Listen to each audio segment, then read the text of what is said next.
பிறப்பாக உங்களை நாம் எண்ணுகின்றோம். பிள்ளை ஐயா பெற்ற அந்த பெரும்பேறு இலக்கிலேயே உடனிருந்து உணவளித்து உபை கொள்ளும் பேரறியும் காண்கையிலே வாஞ்சையுடன் கண்குளிர பார்த்து நிற்கும் மாண்புடைய பேரதனை மனமாக பெற்றுள்ளோம்.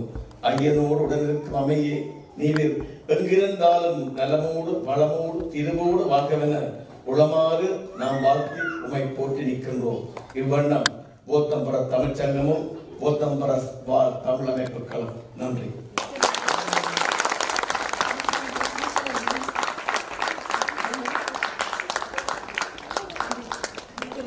ஐயா ஒரு நிமிஷம் அது